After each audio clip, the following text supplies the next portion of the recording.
La communauté d'agglomération du Pays de Grasse a souhaité se doter de cette infrastructure, participer aussi dans la forme juridique de Piste d'Azur.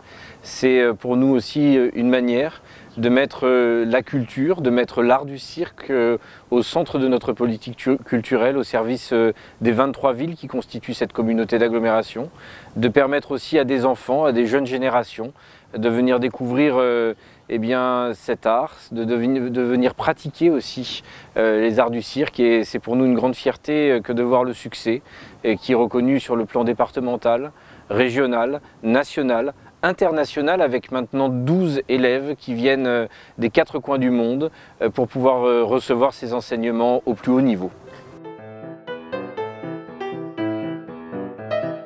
C'est une société coopérative d'intérêt collectif, donc un statut un peu particulier de société coopérative qui permet d'intégrer tous les différents acteurs qui sont autour du projet et qui travaillent sur le projet, notamment les salariés, les bénéficiaires de l'activité, donc les adhérents, ceux qui viennent faire les cours réguliers ou moins, mais également la collectivité ou les collectivités, des mairies aussi pourraient participer au projet, et des partenaires privés qui voudraient aussi s'investir et participer au prix de Piste d'Azur. Il y a une assemblée générale avec l'ensemble des sociétaires, donc toutes les parties prenantes qui souhaitent participer au projet, et ça se fonctionne. Alors là, on est sur le modèle une personne, une voix, ou une structure, une voix.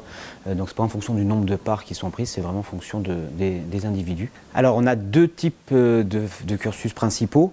Le premier qu'on appelle un cursus préparatoire aux grandes écoles, donc qui est un cursus qui va durer 2 ans à temps plein dans nos locaux et qui va avoir pour objectif de préparer les concours des écoles supérieures. Donc on a le Centre national des arts du cirque à Châlons-en-Champagne. On a l'École nationale des arts du cirque à Rosny, on a l'Académie Fratellini, mais on a aussi de grandes écoles à l'étranger comme l'École nationale de cirque à Montréal, à Bruxelles ou encore en Angleterre. Alors le deuxième type de formation, c'est une formation certifiante qui prépare les élèves à devenir artistes de cirque professionnels et à s'insérer dans la vie professionnelle à l'issue de la formation. C'est une formation qui est enregistrée au répertoire national de la certification professionnelle et qui attribue une certification qui s'appelle artiste de cirque et du mouvement, qui est une certification de niveau 3, donc équivalente à un BTS. Eh bien, la communauté d'agglomération continuera à apporter son soutien à Piste d'Azur. L'ambition, c'est qu'elle soit plus reconnue par les différents pouvoirs publics. On a de très bons partenariats avec la Direction régionale des affaires culturelles et nous voulons les consolider, les développer. Et puis aussi intégrer dans notre projet de campus universitaire la présence de Piste d'Azur comme un élément d'enseignement où des jeunes viennent recevoir des enseignements sur le territoire. La plupart de nos élèves sont toujours dans le circuit après la formation et des années après, puisqu'on a 85% de gens qui continuent dans le secteur. On rencontre des programmateurs régulièrement qui nous disent qu'ils rencontrent de plus en plus d'élèves qui ont fait Piste d'Azur à un moment ou à un autre de leur carrière.